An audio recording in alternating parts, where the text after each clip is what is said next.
we pretty much have a posse in here this morning, although I guess that would be vigilante. You guys can't really qualify as vigilante if you're actual officers, huh?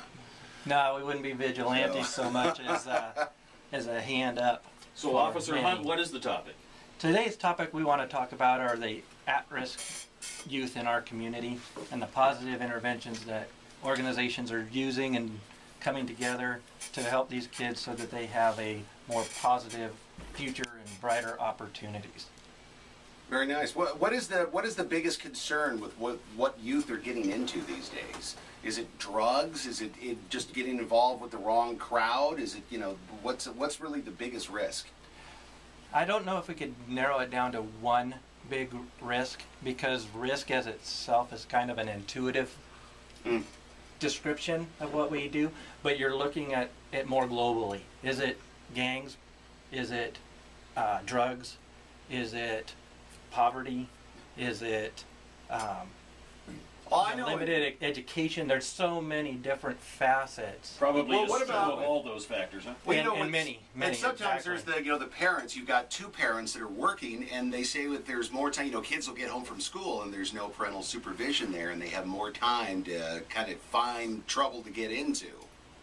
That is correct. Or oftentimes the parents themselves need some supports in order to properly guide their own children.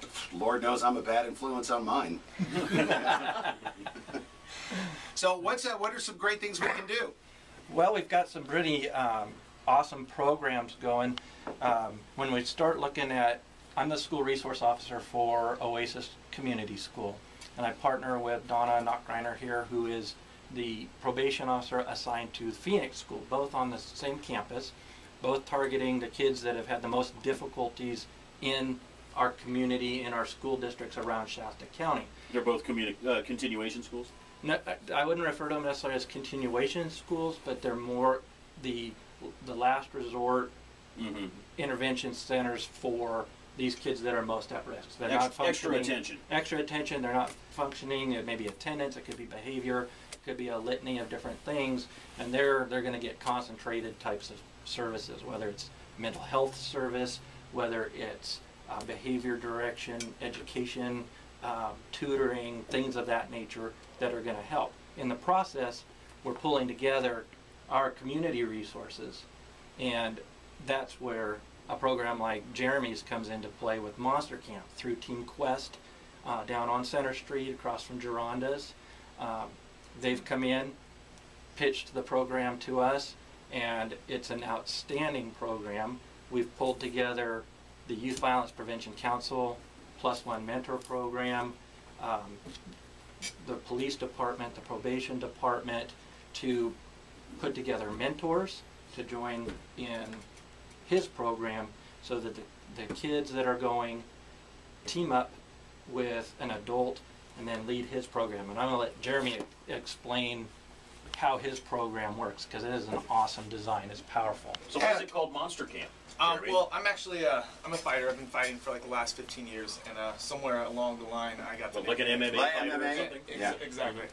Somewhere along the line I was given the name Monster just for the way I train and the way I fight and the way I go about what I do. So scary. I took what I've learned as a at-risk youth and as a fighter and as a coach, and I've kind of put those things together to try to build a program to help kids that were in a similar situation that I was. I was lucky enough to go out to Hawaii and spend a year with a real famous fighter. His name's BJ Penn. So I went out there and I coached one of their programs called the Penn Hawaiian Youth Foundation, and it took kids from all across the island, from at-risk kids to kids from all kinds of different programs. They shipped them there in buses, and they just threw them in front of me, and they told me to do something with them. So we started teaching them about honor, respect, loyalty, hard work, dedication, and what it takes to be a martial artist. Not a fighter, a martial artist, because those two things are very different. A lot of discipline. Yeah, the discipline of it, not the butt kicking of it, right?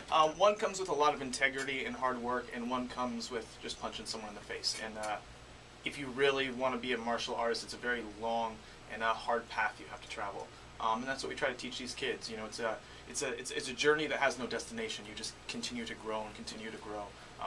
And it's just a program where we really try to make the kids hold each other accountable for the things they do in their life, the positive things and the negative things. So it's kind of, the class is really set up where it's half therapy session and half hard work and sweat. And they seem to really catch onto the program really fast, and it's really their program. We try to lead the program, but they take a lot of ownership in it, and they really, they're the ones that push the program forward, if that makes sense.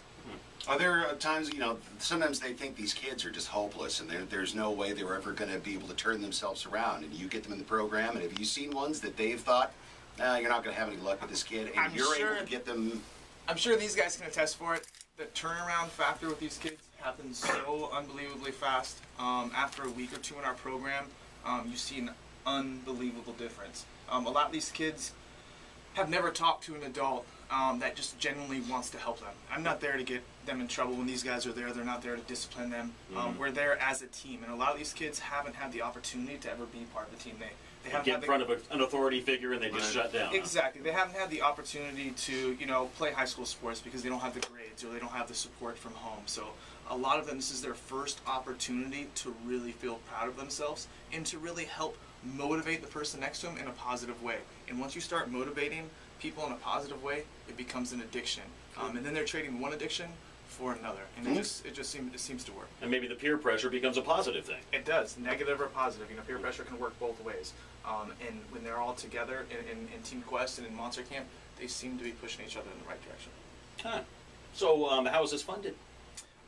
The funding, that's probably been our biggest struggle up to date. You know, we really have a policy where we don't turn away any kids. Right now the program costs, it's $100 for 8 weeks. They go in little camps, you know, so they come in, they start with their white belt, they go through 8 weeks, and hopefully they progress into the next belt system, come back for the next camp. A lot of them are probably poor kids, so you probably depend on donors a lot. Yeah, you know, we just got really lucky. We actually, Officer Hunt just went out and really helped us get our first real check. We got a $1,000 check from the Bank of Commerce, the Reading Bank of Commerce. So they're pretty much funding this whole camp.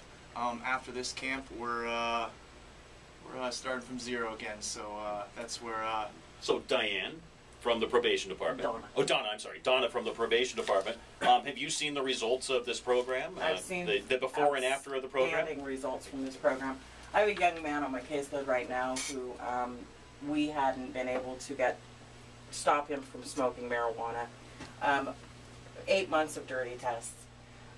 Recently, he presented us with his first clean test, and it looks like we're going to be graduating him from high school. He's down to 6 credits within the next couple weeks. Great. Do they have to kind of make the turnaround on their own, am I right? I mean, you're not forcing them into this, they sort of get the mental process kicks in. Does that make sense? That they're the ones that kind of have to decide that they're the ones that are going to make the change. You can't really force anybody into anything. No, unless but they want to go, right? I think one of the things that we need to realize here is the probation department over the years has seen parents who let their kids grow up and they're not actively supervising their kids. So what we've done is we've coupled with the parent project, we've brought that in. We're actually teaching parents once a week how to deal with their at-risk youth. We're utilizing that. We're also utilizing the OASIS program, the Phoenix program, Monster Camp. It's a collaborative effort throughout the entire community. So that's neat. You're actually making working. a difference. So you're actually working with the parents as well. That's great. Absolutely, teaching them active supervision, teaching them how to talk to their kids, how to say I love you, how to know where their kids are. Parenting basics is basically what we're working on.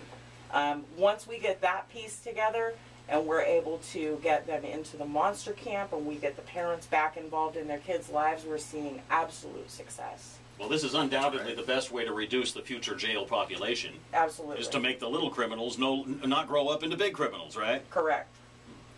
So how can we get more funding? What can we do? How can we get more money? With our partnership with the Youth Violence Prevention Council, there are 2 different ways that you can do this. You can get online at their website at www.yvpc.org, or you can call directly at 530-244-7194 and talk to either Jennifer or Rachel, and they will help. We've got a fund established through them to be the fiduciary component for the scholarships that these kids get. the money goes 100% to supporting Monster Camp and the kids. There's no middle people that are getting a part of this. This isn't a 50% thing, a 30%. This is 100%. Not one of those support of the top-heavy kids. organizations you're saying. Correct. Yeah. And one of the important things to note is in the last month, since we've really grabbed a hold of this, and Jeremy came and pitched it at the school, and we just grabbed it and ran with it. We've gone from 4 or 5 attending in a camp to we're running about 30, 35 30 kids. plus right now. 30 plus. And most all of those kids are on scholarship of some sort. So any amount donated helps. And Jeremy, is there a website for Monster Camp? There is. It's monstercamp.tv. .tv. And that will show you all our pictures, all of our videos. You can see the kids in action. You can see our coaches in action. And as well as like helping fund our camp, some people can't afford to give any money, and I understand that. But what you can afford to do is give some of your time. You can come down, you can sign up to be one of our peer mentors, and you can actually work with these kids and help push these kids in the right direction. We have a very limited staff, and we have a lot of kids. So come down, work out with the kids, sweat a little bit, bleed a little bit, and have some fun. Great. Somebody wants to volunteer. What's the number they call? contact Jennifer or Rachel Okay. on the same number, that 244-7194 number. You'll do the same process as becoming a +1 mentor, and then once you go through that process and you're cleared for mentoring, then you come and join Monster Camp. And I do Monster Camp with the kids. My vice principal, Miss Hayes at the Oasis School, comes out and does Monster Camp with the kids. We've got parents, I've got other officers that are coming out and mentoring kids. It is growing exponentially, and can I tell an anecdote real quick? Sure. I've got one kid that has been at extremely high risk for gang involvement, drugs, crime, the whole gamut. He comes from a family that's generational substance abuse. He's bright, but he's been misfocused for a long time. A lot of his survival skills are negative.